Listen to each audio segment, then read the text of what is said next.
climb back series of Hef Streams Media Production. We're here with your boy Hef Streams, of course, and you know, each and every day we talk about the youth and we talk about all the negative media information that we get obtained to and that we observe on a daily basis. And what we're going to talk about today is how you can turn things around. You know, turn that negative into a positive. And I'm here today with the man Roland Leonard. He's going to tell one of his personal stories. What's up, Roland? Hey, what's up, man? How you doing, man? I just want to say, man, I'm going to say this first and foremost. The main thing that individuals have to deal with when they're dealt with these, I guess, opinion that to society during jail time and stuff like that,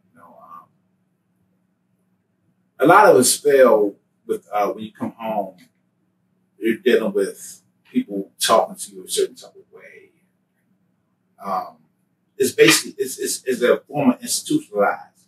You're stagnant in your mind, and you're thinking everybody's disrespecting you and stuff like that.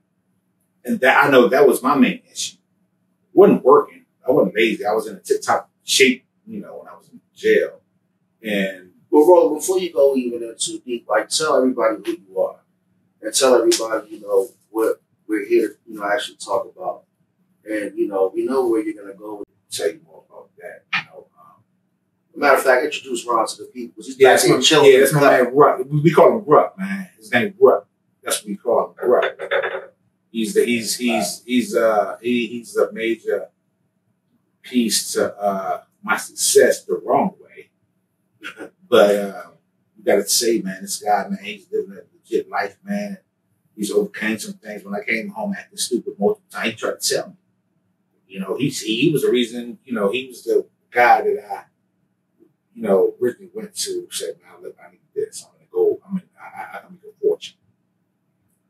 And he was always the type of guy, man. Put the camera on right there. He was always the type of guy. He didn't want no money. He just was trying. He was thinking further ahead than me and amongst our peers and stuff like that. He knew what I wanted. I wanted that. I don't care what you know him. Okay, boom. But I want that. And he was the one that was able to make me get what I wanted. So when did y'all link up exactly? When I was 16 years old. Man. One night when I was 16 years old, man, I got a scar on my hand right here now. We were walking. I think we was about to go to the black hole. We was going to walk to the black hole, I think, third nuptial, And dudes pulled up, man. Z tinted out. And when he said, "I'm about to roll," we got rolled. That's when I knew it was serious. And we jumped. We was at a graveyard right there. What's that? Gerard. What was that road? Yeah, Rock Creek Church Road. And, I was the first one. No, I was the biggest one. They was small. I'm big. I'm the first. Because as soon as I hear him say that, I'm like, "We got to get the hell out of here." And I jumped over the fence and I cut my hand through the fence. You know what I'm saying? We wound up getting over. That's a long story because the guy that wound up saved me, sent me to the hospital. I wound up beating the feds later on, years later on, So how old were you at the time when y'all linked up? Man, I was 16 years old. So he was 16. So when you and him first really found yourself into some serious shit about, you was around the same age? Or yeah. Well, let me say this. I was never fond of Maryland. How I gravitated to DC was that I had one aunt that lived out there, and she passed away now. But I was like, man, this is like Philly. But you was in Philly most of the time. Yeah, because Philly was always like, DC was all like in a federal situation. Like Slim can probably tell you, like in federal situations, like the DC and Philly is like one you'll never see them beat because there's a Islamic belief that's mutual amongst the cities, and there's no gangs. There's no gangs, nothing. So when I went to the feds, I had the best of both worlds. So where were you locked up at first? I first got locked up in Montgomery County. That's when I was selling, How old were you? I think I was 18 years old, man. 18 years. I got locked up for attempted murder that they just tried to pin on me. I didn't even do it. I really didn't. And I beat it. But I was the oldest one. So I stayed in jail longest. They was home. they was little kids. What year was that? 1991. So you get locked up in Moco in 1991, and you beat it. Yeah. All right, so you pretty much didn't have to do any time. You got out of that situation. Well, I stayed in there about 90 days. Okay. Then I came home, and it was on. I had to do DC Jesse, Squares with Big Genghis and them. Jesse, he did that. Jesse had a store called Squares. He was ahead of his time. He used to wear tight clothes back then. He wore tight clothes back in 1990. Fly dude, man. He had to drive Jaguars, like Jamel, Jamel, my best friend, he looked out for Jamel doing this part, you know what I'm saying? Because of me, it's a lot, man. But I want to fast forward things. I don't want to stagnate that when I first came to Maryland. I want to talk about this. I want to talk about back to cousin right there in the corner. He's here now for a reason. He's here now because of the success that I had wrongdoings. And he's here now because of the success that I'm doing the right things. Obviously, I'm in the same business. I'm selling something. But the only thing now I'm selling cars. I ain't selling no drugs. It's a cool thing, man. And I got to tell you something, man. I got this guy right here to think. I got you to think. I got everybody around me to think, man. That it's cool, man, legit. It's not cool, man. It's something. I always had this thing where, I wanted to be tough because I wanted to protect what I had. I had a lot at one point in time in my life, man. So let me tell you, like I live in my apartment, dog. I got 5 businesses that I picked to drive at the age of 32. Owned, no financing. I had something right there behind. I took some money at a young age. But it's a bad thing with that because now I'm old. I'm not saying nowhere near that money, but I got to maintain. I'm doing the right thing. That's why we're trying to tell it right now these days, man. You don't got to be no tough guy. I was never in a gang. I done done some same shit that motherfuckers be rapping about and stuff like that. I swear to God on my mother. And I'm going to tell you something, speaking of my mother, man. This is the point of life that I had changed. I lost my daughter, my mother. I came home from jail. I said, dang, I got to do something. I can't let it be me up. Yeah, that's something that we talk about, and that's what the whole Climb Back series is about. We've all hit our bottoms and, had to find a way to get back up and keep going. You know what I'm saying? And I wanted to ask you again, how much time did you do? About 17 and a half years total. So you did 17 and a half years. And I'm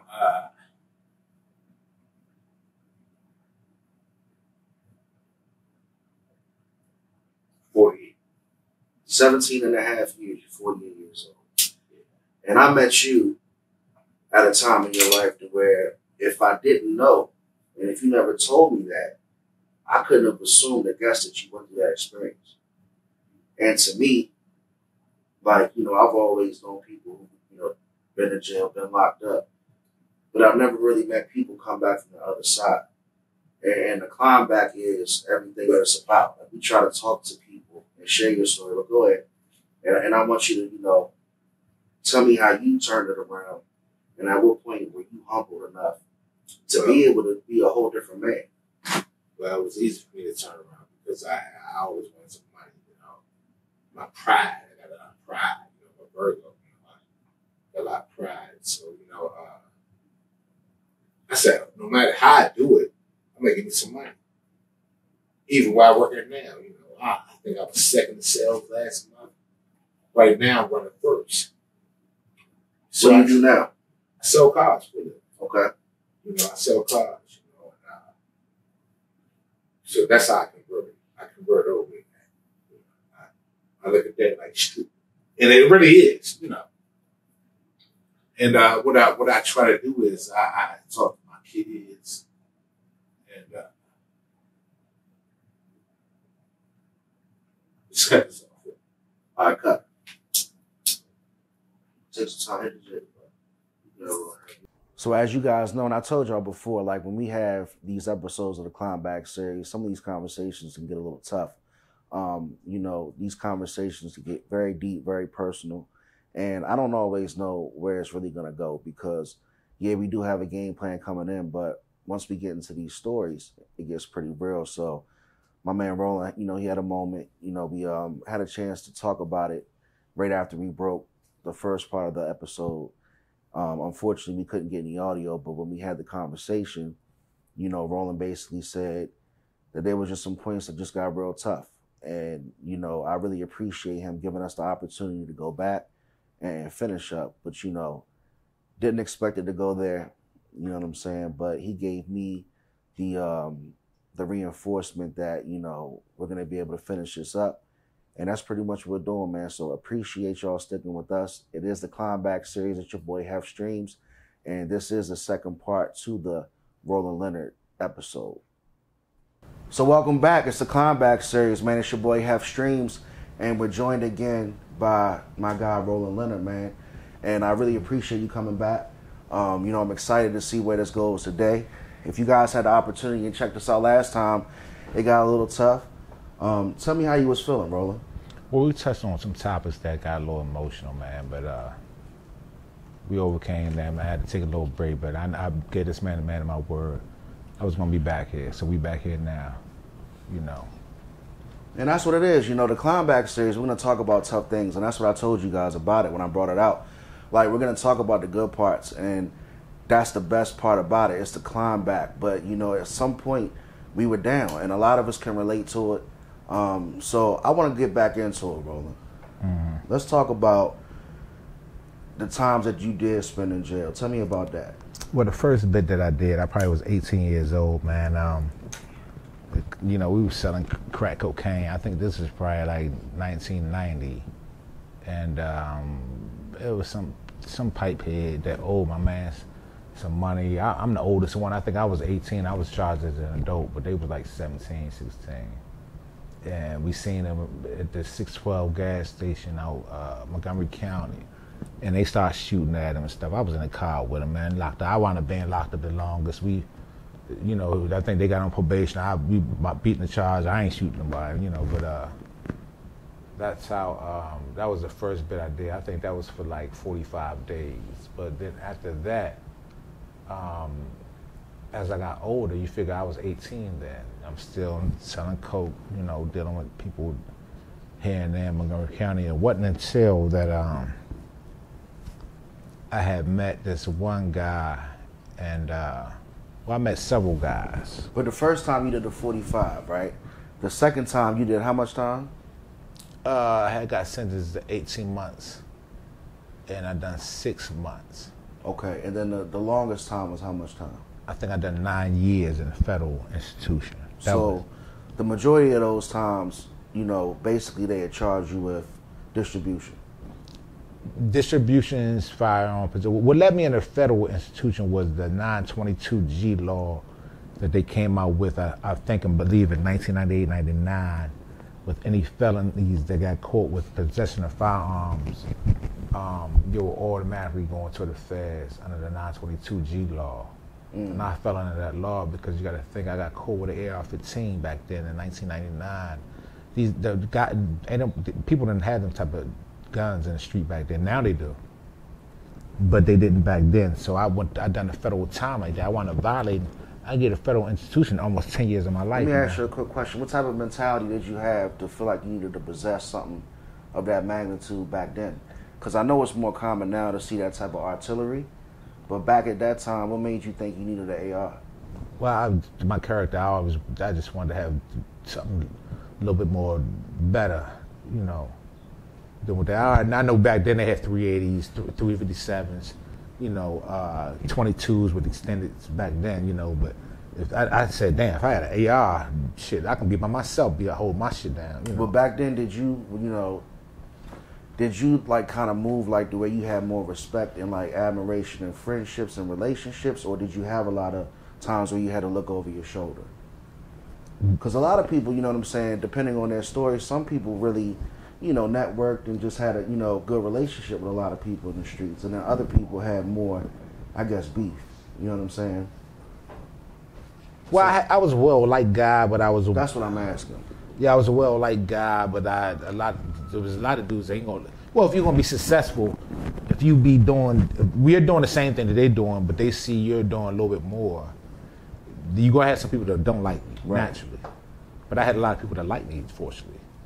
Like my character, like where I came from, like like the fact that me and my siblings had the same mother and father. They always wonder why did you do this? You had your mother and father. I was like, man, it ain't made no difference. They couldn't afford what I wanted. Wow. So you bring that up. You say you came from a 2-parent household. Yep. Right? And people kind of looked at you as fortunate. Yeah. Saying like, why did you take that path? And that's the thing about the Comeback series. We're going to get into a lot of conversations with different people who might not have had to make that decision. But let's backtrack. What made you go that way? Was there an instance? I'm gonna tell you the turning point. When school was about to occur, I think I was probably like in the 10th grade. Mind you, me and my right-hand man, Jamel, we had already indulged in stuff like as far as selling drugs out of his house, and he lost his mother, everything. And this is the first guy I met when I first came from Philly to Maryland. Okay. And we're going to get into, in another segment in a little bit, about that time. Because there's some pivotal people, I think, that you're going to talk about, and we're going to bring in to help you tell your story. But go ahead. And so basically, when I first came to Maryland, you know, I had, I was naturally good in sports. Okay. So you was an athlete? Yeah, just naturally. Boxing. Anything out of Philly, like backflips and stuff like that, I used to be able to do. And you was on the bikes too, like Meek Mill now? Yeah, I can ride them naturally, change the gears, you know, just naturally, because I was from that city, the way as though at a young age, that's what we do. If you was like that, if you can do that, you was like that. All right, so you came down, you got skills, you can play ball and shit. Then what? Then it was a period of time, I said, damn, I found out my parents was getting high. Okay. They was getting high. How old were you when you found out? I was selling drugs then, and I found out crushed me too. So you didn't find out until you were actually older selling drugs? Yeah, I was in junior high school, man. I was selling drugs around Brighton Village, Montgomery County. Me and Jamel, you know what I'm saying, he was doing this thing too. I introduced him to that, which I regret that. So that's when that started back then. But he was good at basketball. I was good at basketball. He was trying to make me play basketball. But I introduced him to this. He liked this more than basketball. All right, so stop right there. So you're selling drugs in middle school, right? You discover that your parents, you know, was doing their thing, getting high. You say that's all it took. Once I realized. But when you found, what I want to ask you is, how'd you find out? Because they got the income tax back 1 year. And I never forget, my mother gave me like $200, gave my brother $200. And they bought all this new furniture in the house. And I was like, all right, bet. So I think I came home one night. I was selling crack anyway. So I was just sneaking through the back window. I come in one night, my uncle and them over there, you know, the house smoked out. And I'm like, man, I know that smell. Because I sell it. And showing up, my father was like, man, I'm sorry, man, you know. Then from that point on, I was like, man, you know what, all that money they spent in them streets, I'm gonna get that money back. Because guess what? Hold on, so you just said all that money that they spent in the streets, you're gonna get that money back? Because I know how pumping it was back then. What you mean by that? If my parents was getting high, they was spending hundreds and probably thousands of dollars on that shit.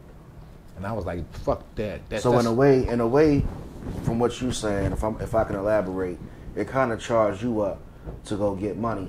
Yeah, since they were I wanted that money back because it was going out my sister's mouth, my brother's mouth, my mouth, feet, and I was like, damn, I'm trying to do my thing, trying to come up here. There's something being deducted out of our household income. But besides the money, did you have any hard feelings or emotions about just them doing a drug period? Yeah, I broke down. But that didn't affect you on how you handled the drug, though, because you still saw it as an opportunity to make it better. And it made me go. Yeah. All right, so you did that, and that's very interesting. So speed up.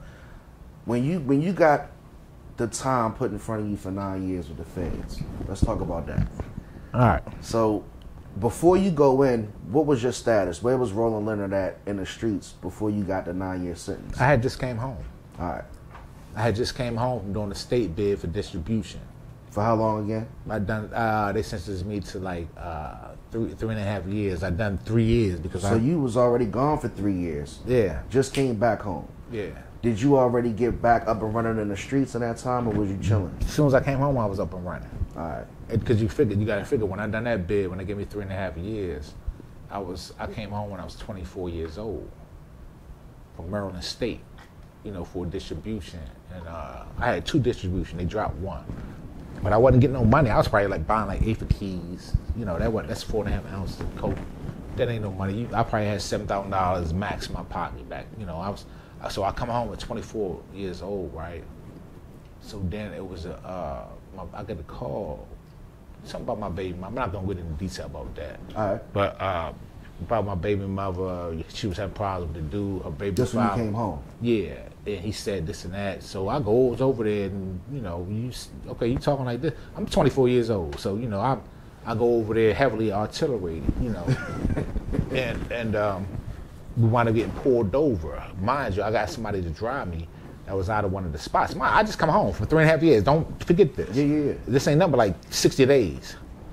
So I already got a house to where though I done been doing the transactions and stuff in, and I had a pipehead drive me, had a Cadillac with Ohio tags, we in Montgomery County, Maryland.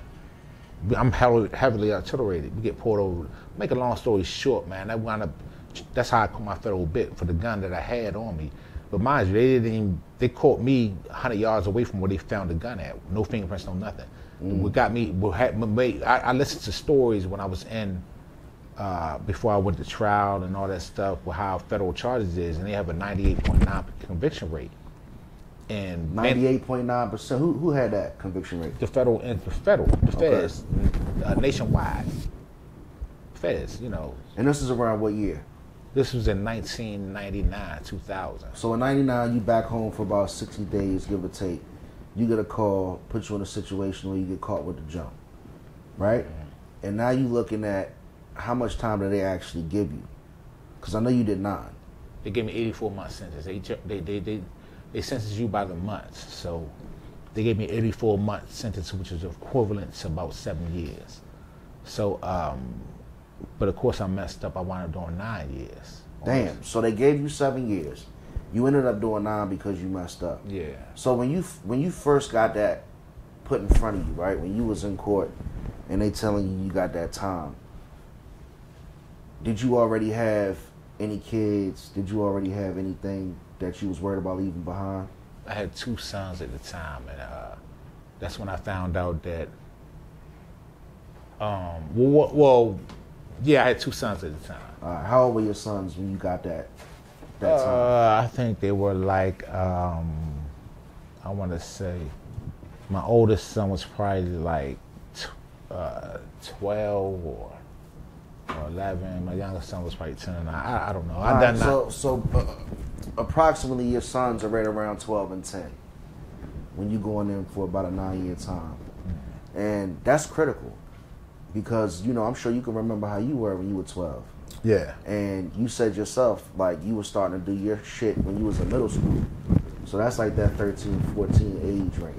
Right. So you went away at a very pivotal point in their lives, right? Mm-hmm. So how'd you feel? Like, did you accept it? Did you take it on the chin? What was your first thoughts? Well, I was never there in society when my kids are born. So, due to incarceration. So, it was always something special to me, but my first son was born when I first came home from the 18-month sentence. I came home to nothing but his pictures around. I had to live with my mother, obviously. I'm still young, a teenager. But let me fast forward for a minute. Go ahead, do your thing. To lead up to what this conversation is basically about as far as changing your life and stuff like that. I done a 9-year bid. So after I'm done with that time, I'm projected to be home around 30, 31. I went in when I was 24. I wound up, come on when I was 33. But it did. I didn't learn anything because all it did was expose me to every nationality, ethnic group that we have in this nation. Whether you're all that stuff you see on TV, the cartel, I was in an immigration joint, Islewood, Pennsylvania, and if anybody that knows done any federal time, they know this is an immigration spot as well. So you're going to come across every ethnic group, like all those dudes that transport whatever over here, the cartel. It's a diversity of different types of people in that area. Yeah, you run into like the Russian mafia, or anybody that was in Baltimore doing anything big, anybody was in DC that was doing anything big, anybody that got clamped up on heavy cases, you're gonna run into them. Okay. So, all right, so you sped up to where, you did your 9, you doing your 9. Before we get off of that and talk about all the changes and where you are now, what were some pivotal moments during those 9 years that you could think of that you might want to talk about? Well, I want to speed up after the 9 years, because during those 9 years of incarceration, that's when I was able to meet certain individuals that I thought in my eyes that would lead me on to a better life. But, and obviously it was a negative thing, Mind you, I already knew people that was doing stuff during the 9 years I was gone. So they didn't expand it. So hold on. So you telling me you met people that you thought were going to help you in a positive way? No, it was a negative way. Okay. I'm talking about people that was going to actually get me the access to get my hands on more than what I needed to make more money, and and I did. I found it, and I that's all I used to dream of. When I found it, it wasn't my dream no more, because it was just good temporarily. Yeah. And thank God, like, the feds didn't pick me back up after that. I wound up catching the state distribution charge because I was never investigated. They wasn't even watching. I was so low key, worked for a dealership. I had multiple cars, so I justified that because I worked for a dealership. Got you. Got you. So overall, during your 9, basically, you met some people. You took those relationships back with you home? Yeah. Okay. Yeah. And they were sincere. I actually thought that it was a joke. I thought that they was lying, and even some dudes that I haven't done business with that I met in there that I know out here now that lasted, if they haven't died or not, but they still out here, and they don't even do it no more. But that led up to what they at now. And I know them. Dudes out Baltimore, dudes out DC. I know them. Personally. Yeah. So we're gonna get into some good points to where we're gonna bring in a good friend of yours, right, into the Climb Back series. He's gonna join us here at the bar shortly, and we're gonna talk about some deep, experiences that you went through, right, that y'all can relate to. So before we do that, I do want to get to I gotta say, man, it's tough for me to kind of ask you these questions, for myself personally. But I'm going to ask you, and, I'm going to just go with it. So you had a baby girl. Yep. And how old were you when you had your baby girl? I was 30. How old was I? 36, I believe. So, beautiful baby girl. And you experienced a tough, I can't even really put it into words, but you experienced a loss. Yeah. Tell us about that. Well, that was a loss after the initial loss when I first came home. Now, mind you, when I came home this time, this was a bit that I did after I was done with the selling drugs and in the streets. I wound up going back doing almost 4 more years for violation of a DUI. So when I came home then, but by the time I came home after that, I couldn't believe it. I was like, damn, I just Just after the 9. Just after the 9, me getting money and all that stuff, losing everything, and I'm just working 2 jobs, and I caught a DUI, So I wound up going back 4 years. So now I'm in my 40s doing time. I'm like, ain't this a bitch? I done changed my life. Look what happened. So, when I came home this time, after violating, doing the DUI stuff, that's when I lost my mother. Like within that first year. And then the year after that, the same month, I lost my daughter. So, by the time I lost my daughter, I was numb. But let me tell you some stuff that happened on my daughter's death when I first got the call from my baby mother. I left work early. I went straight to the casino. I went to the bank, went straight to the casino, sat down at the poker table because you know I had a gambling problem. I like to gamble. I won so much money, man. It was ridiculous. And I was just numb. I wasn't happy. Everybody was happy when I told everybody at the poker table what just happened. The phone call I got just an hour before me winning all this money. They were so sad. I left everybody $100 tip because I think I won like $6,500. Mind you, at the time, I'm probably working a job making $35,000 a year. No, I ain't doing that no more. So that was the pivotal point when I was like, damn, I gotta do something to where so I can get some money because that's the only thing that I really like to do, you know. And I was like, but I can't let it crumble me. I done seen this happen. Ain't too many people that I know lost their kids. Nah, that's one thing they always say, you know. You're supposed to bury your parents, and that's why when you tell me this story, it touches close to me because I got 2 daughters. Yeah. And when I met you, you know, one thing, Roland, I always like to bring in is the personal vibe that I get when I, you know, meet a lot of you guys, and I call you a good friend of me, right? Yeah. And I admire how you don't wear a lot of this on your sleeve.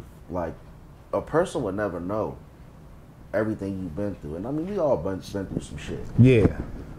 But when you tell me, you know, stories like that of what you experienced, man, it's hard for me to not shed a tear, man. Because you do such a great job, you know what I'm saying, still navigating through life. Yeah. And we talk about your goals and your dreams and everything, and that's what this is about. Yeah. Right? And you know, beautiful baby girl, I always appreciate how you tell me how my daughter reminded you of her. So I appreciate you, bro. And let's talk about the climb back, right? Yeah.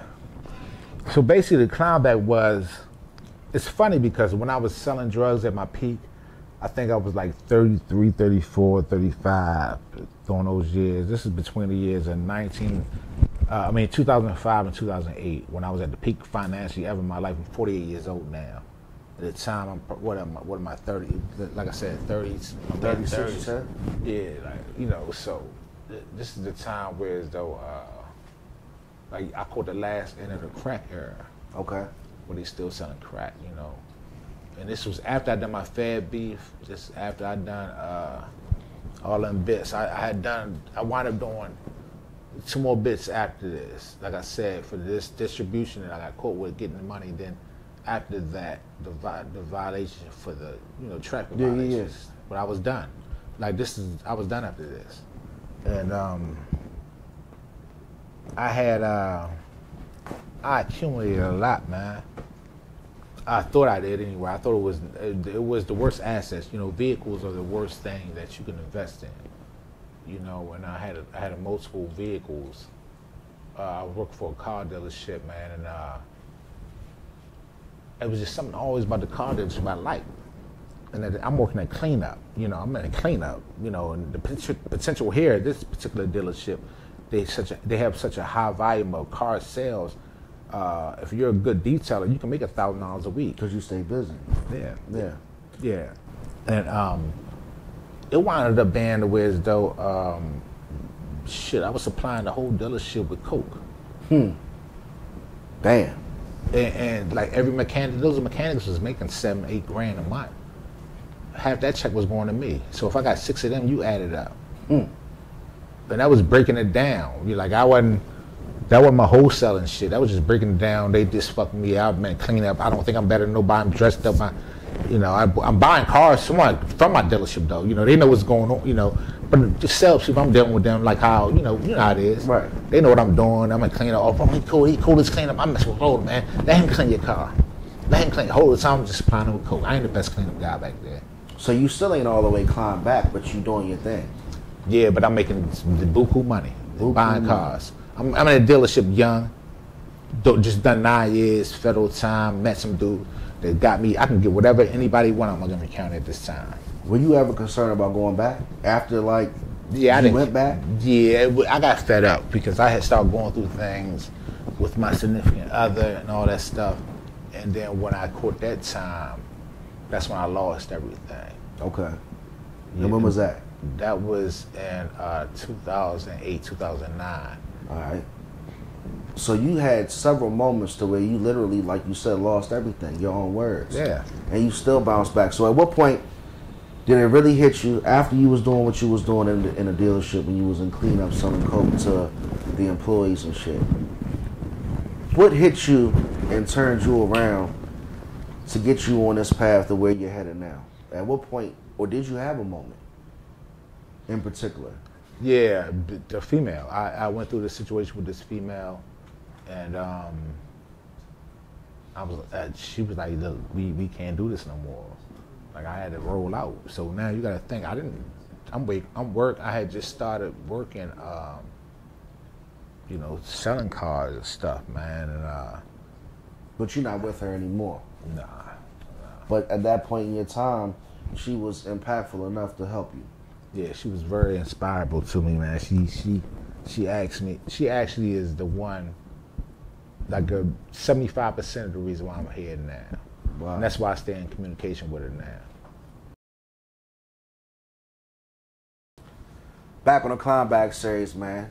Back with my guy Roland Leonard and my man, his man, Rut joined us at the bar, but he ain't serving no drinks, man. He be back there adding to the story, man. So let's talk about it. Let's go ahead and get into some shit, Roland. I know you had said Rut gonna join us and bring some light to the story, so go ahead and do what you do. Well, he was the main one that introduced me to my little comrades that I got out of D.C. Okay. And I can always relate to them because I was originally from Philly. So I never really, the Montgomery County guys, I got some comrades out there too. But I didn't like too many of those guys. Okay. And I had a lot of controversy to this day behind that, which is a funny story at this age, But he was the main one, man. That, so what I used to do was I said, okay, they getting money, okay? They getting money over here in Montgomery County, Moco. Yeah, I know them too. I know all of them, I know them. So I was like, man, I deal with these dudes uptown. I look at them like my brothers. So what year did you run in the Rut? Probably like when I was 16 years old. So you figure this is like 1990. 1990? Yeah, All right, 1990. 1990 Moco. You down from Philly and you run into my man. 1991 Rut. Yeah, 91, yeah, because that's when they came. Yeah, I done a juvenile time, Rich, and then that's when them 91 Z's came out. I used to want one. I ain't never get one either. But I wound up getting something better later on down the road, but that's another story. But I met this guy, man, and he was like, man, let's just lay them niggas down. That was the thing. Let's just lay them down. Yeah, fucking lay them down. So Rut was about that action. So when you met Rut, when he basically brought you into the DC Moco area from Philly. Well, I think he realized similarities. He was like, this guy just as crazy as I am. Yeah. I used to go uptown. I wasn't even from Northwest DC. I used to just go up there on this block when he ain't there, hang out. So it's like y'all brought the best out of each other. Yeah.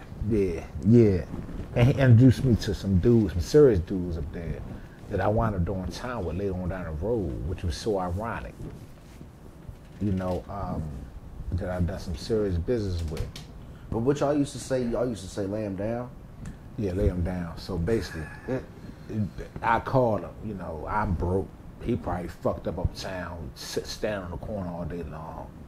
I'm fucked about here in Montgomery County. Anybody want to fuck with me because they think I ain't got no money to put up, re-up like that. So we just lay him down. I just found out who getting some money. They'd come out here. 3 deep in an old school caddy, with the boom bap. We called the boom bap back then. Right. So you got 357, either 357 9mm or something. Whereas we gonna lay you down. So when you met my man Rut back in '91, basically you knew like this is somebody you could rock with. We was coming to people's doorsteps. Laying you down, like gunpoint. And as I recall, remember that one time, one lick we went on, my people, too hype, people was locked up. He said, man, look, the dude owed me some money. And I said, damn, I got a lick for us. It was just justifying me to lay him down. I was going to lay him down anyway. But remember we went, I had called, got us a ride. We was in like an old school Camaro joint, man. And, we ran up in a joint with masks and everything. Couple times we moved like this, man. And this one particular time, I got the money. They didn't even know I had the money. I broke down when we went back to my mother. I was remember, they didn't even, I stole the nigga. He just gave me the money. We had gunpoints. We had masks. They probably couldn't see because they parental visual. They had masks on. The whole time he slipped me the money, I put it right in my pocket. So when we got back, I went right in the bathroom. And my man Rich, he followed me and said, yeah, you got the money. And I broke down. When I broke down, you probably don't even remember. I remember. Damn. So Remember after that, when I came back uptown a week later, what the fuck happened to me? Oh yeah, he got robbed. A week later. Yeah, we was robbing shit out Montgomery County. I bring dudes from uptown. We come out Montgomery County and just rob, like niggas at gunpoint. And he fucked around and got robbed uptown where he be you know what I'm saying? And it's like 91, 92. Yeah, this is well. We was not. Well, I came home around. Even in '98, we done it. Remember when I came home? We was robbing through shit. the '90s. Y'all was like the Bulls. Yeah, but the people that I knew out Montgomery County ain't know it was me for real. They knew well, eventually they knew. Like, yeah, man, that nigga Gator, he behind that shit. But so by the time then I had gained a rep of doing that. So when I done the federal time and all this stuff, now I'm trying to do business with people. I had to actually just get people work. Man, just give me this. Just so they don't think I'm trying to rob them. Right. I ain't trying to rob you. Just take this, man. Just I'll sell you this for this. Stop robbing. Yeah. You got enough sense to take this money. And everybody know me from Montgomery County. They'd say you. They'd be like, yo, yeah. He'll come to your door. Lay you down. We lay you down. And back then you ain't care. Nah, I didn't care. I was young. I didn't give a fuck. You know, but what happened was, after all this stuff that happened, I done all this time, man. I lost my mother, my daughter, my grandfather, my cousins. You know, me and him lost mutual friends. All them dudes from up there, like even I got the scar right here to this day, right here. This is probably what 1991. Like a lot of the people that y'all, was running with or knew or hung out with. Yeah, they done. A lot of them done. A lot of them washed up. Like, we fortunate, like, even he can sit back there. You probably look at him like, nah, he was already ahead of his time. This man he made six digits a year easily. Legit, Me, yeah, I'm not gonna talk about what I make. But talk about what I make. Hey, he pocket watching. My man Roland pocket watching. But look. Well, you gotta make sure you're doing the right thing. But get back into it. So y'all was, you said Seven Taylor and who else? Seven Taylor, Third Enough, so that's basically Third the same Enough, neighborhood, man. Yeah, okay. So but, talk about but one's that. down bottom, one on the hill. Third Enough on the hill. Yeah. And I was always, I know all the guys. I know all the guys that got killed around there. I ain't gonna say no names. I know all the guys that, I was in the federal institution with the guys from around there. But what neighborhood was you from around that time? I was in Montgomery County. That's where I was going to school. That's where I was making my money at.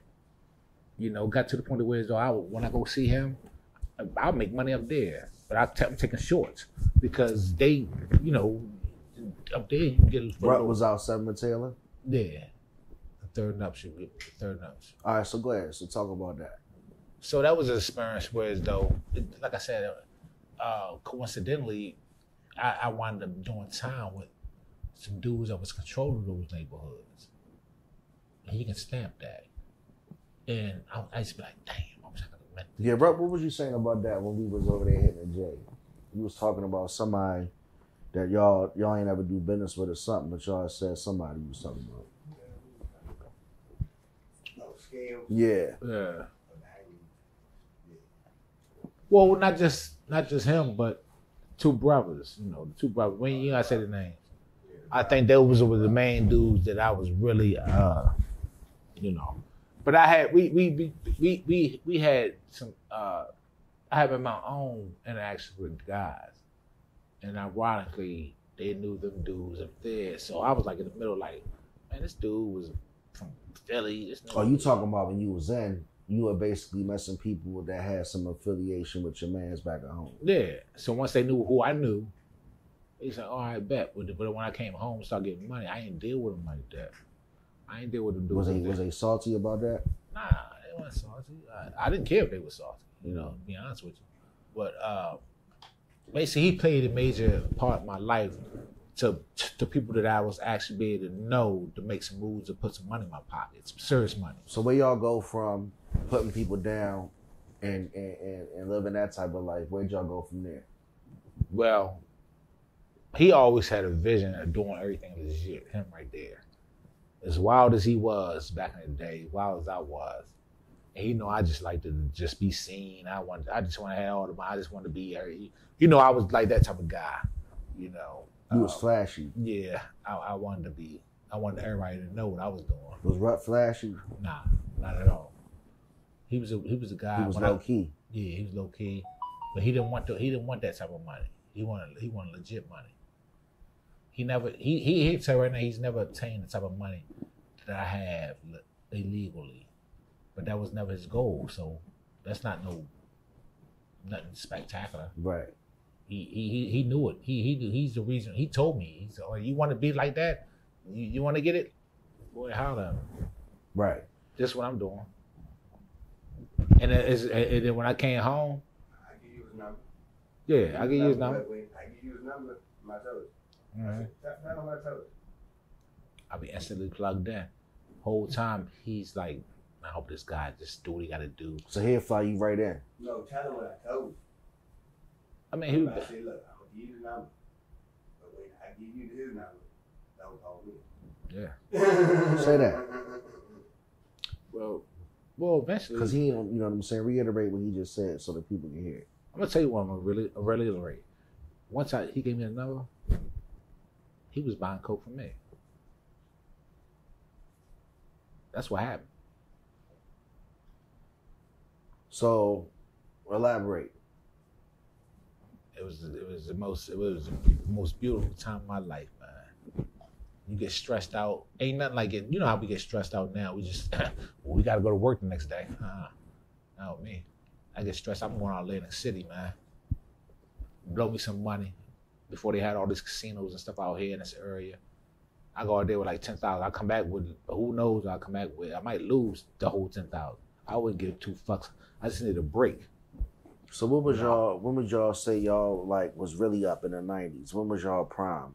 You on rap? Well, as far as me and Ruck has never really, in 2005. Ruck was done with that stuff. Ruck had 2 jobs. He was Ruck was done with that. He'd do little stuff here and there, but he was done with that. Cause you got to think, we was in the mid-30s, right, Ruck? When I was, you know what I'm saying? He was done. I had been done my time. He was done. He wasn't fucking with that. He was trying to tell me. You know, but you know, now you see what things are now. Shit, he's on a, you know, he's on a way higher level. He has a family, all legit, house, cars, 4-wheelers, scooters, bikes. You got boxing bag, you got a boxing gym, everything in this house now. That's what's up. Because he was ahead of his time, and he was trying to tell me the whole time. He was like, "Okay, go ahead. You want to be like that? Go ahead, huh?"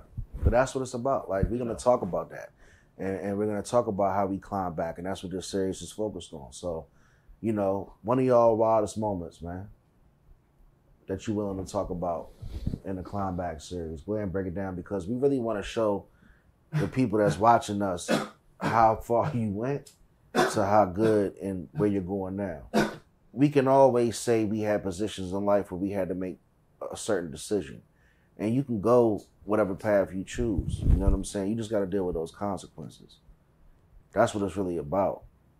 So, Roland, where else you want to go before we talk about how you climbing back and how you doing your thing right now?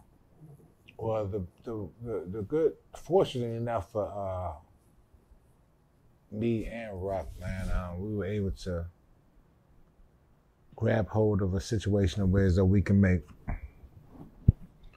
you know, legit money, man, without all the extra stuff, you know, and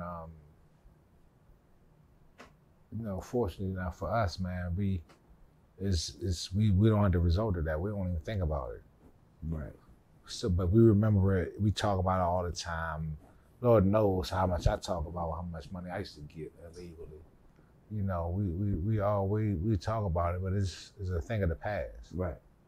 So now at this stage in time of our life now is we're looking towards retirement. We're looking towards like the best medical assistance because we're getting older. And a lot of people are not paying attention to that. Even when you're in your 30s, you're supposed to be on top of stuff like that, if you want to live a long time. So that's basically what I'm on, because I actually, like, it's funny that we're talking about changing and elevating, because I'm about to start working back out heavy, Makes you feel good when you're down, you're stressed out, makes you feel better. You eat better, you sleep better, you have more energy, Why not live like that, opposed to just getting trashed all the time, Right. People, they're blessed with things in life, and then they take it for granted and say, well, hey, I can party every little second that they're not obtaining what they need to do to maintain in life. Right. And what I mean by that is, as soon as you get off, first thing you think about going to the liquor store, going to the dispensary, going to get high. How about going to go work out real fast? Cleaning your house up, cleaning your car, watching something therapeutic. Right. Marinating your food that you're gonna eat later on. Look forward to stuff like that. The small things that are really important in life. So let me ask you a question. Before we move on to the good stuff, is there anything you want to talk about? Well, I want to talk about how life is now. All right, so let's move on. So the climb back, I met you at a different point in your life. You know what I'm saying? I didn't meet you during those times that you told us, and I was thankful that you shared, but the Roland that I met is a very business savvy, wise, mature, or a goal-oriented individual. And I admire you for that. You know what I'm saying? I try to learn from people that I can when I can, right? So how did you get to where you are now and where you're going? Where are you going? Well, what I do now for a living is basically the same thing I've been doing when I was doing wrong things. I'm selling things. Okay. Selling merchandise, talking to people, dealing with people. It's basically the same thing. Can't slick talker, slick talker. There you go. So, man, so you selling things. What are you selling now? Vehicles, cars. So you in car sales? Yeah. How long you been doing that? It'll be 3 years and 60 days. 3 years, right? Mind you, when I was up to no good, I was in the car business and cleanup. Right. So I technically been in the car business damn near shit since 2005. You're talking about 20 years. All together, because you was doing almost 20 years. But this is a different car experience. Yeah, I'm in sales. You take care of yourself. You're talking with people. You're trying to sell product. You have to constantly be well groomed. You have to dress very nice. And you communicate with all different types of people. Oh yeah. And that came from when I was in the feds, man. When you're in the feds, man, that INS spot that we were talking about earlier in the interview, you're dealing with every ethnic group there is in the country. So in a way, that experience led to some of your success now. There you go. Huh. It's crazy because, you being around all those different types of people, it's giving you the ability to be comfortable in front of all different walks of life. Yeah. And you're very well seasoned because of everything that you've been through. Yeah. So doing a great job in sales, I commend you, great job, good bounce back. Where do you see yourself going from here in the next 5 years? Well, I think that I need to have, as you already know in sales, sky's the limit. So if I can have me a period of time where I have successful months, now I can be in a situation to where as though I can actually, let my money make its own money. Mm-hmm.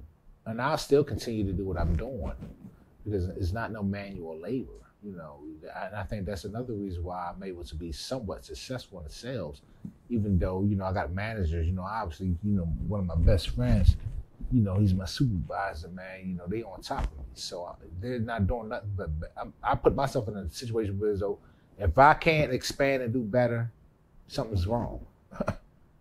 But how do you tell that younger person to Like, what type of advice can you give somebody to reach that, that level of humility that you have? Because you can easily put yourself into a situation where you get faster money, but you have to be humble in a way. You know what I'm saying?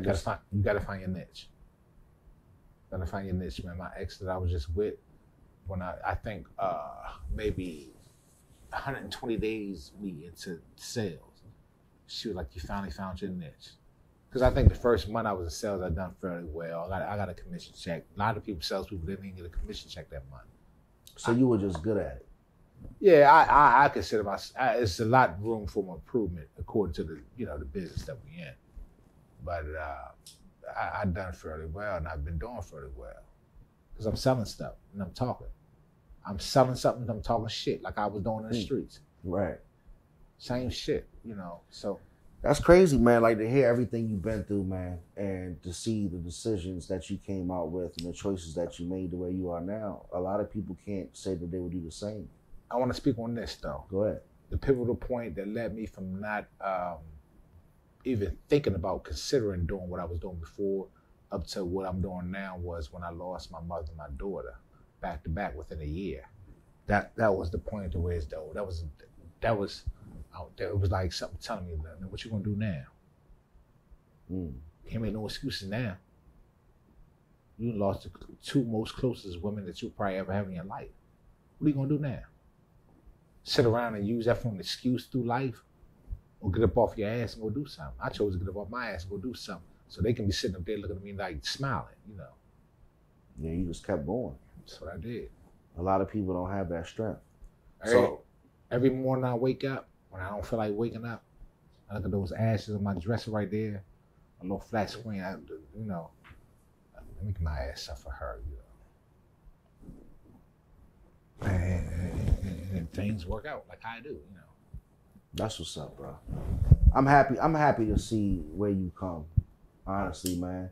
And I appreciate you coming here and you telling your story and your man Rut, because it's deep, man. And just like what happened when we started filming the first segment to this episode, you know what I'm saying? I think everybody that's watching realizes how tough it can be. So yeah. I'm excited to see where you can go from here, man. And you're talking about passive income. You're talking about doing all these big things, and you're not 50 yet, right? I'm not. Listen, and then when I was in a federal institution, I attended college. I was able to obtain my GED and somewhat of a college education in there. Probably about 12 credits shy of associates. I just never finished because the teacher, that they don't give them out. They're doing it voluntarily.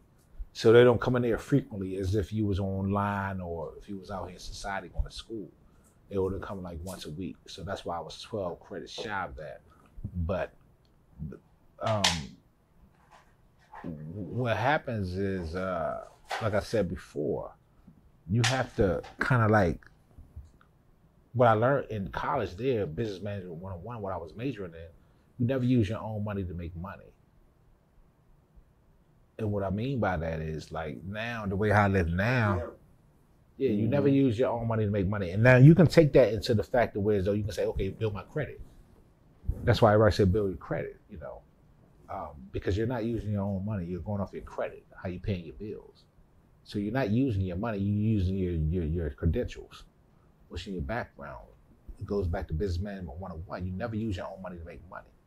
Even to this day, like, I got bad money. I call my man. I know he fortunate. I'm fortunate to call my man. I'm at the casino. Man, send me $400.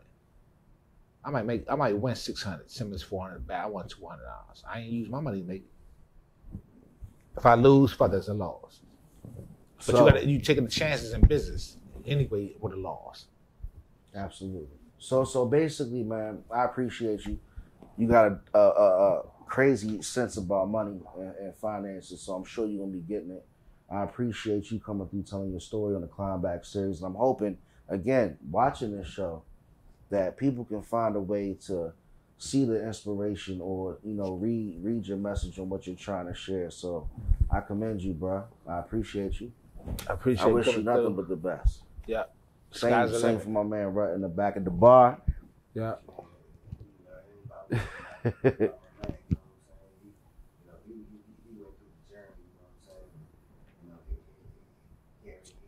That's respect. So, Roland Leonard, man, I appreciate you coming through. Mm-hmm. Thank you for tuning into the Climbback series, man. It's your boy Hef Streams. We'll holler at you next time. There we go.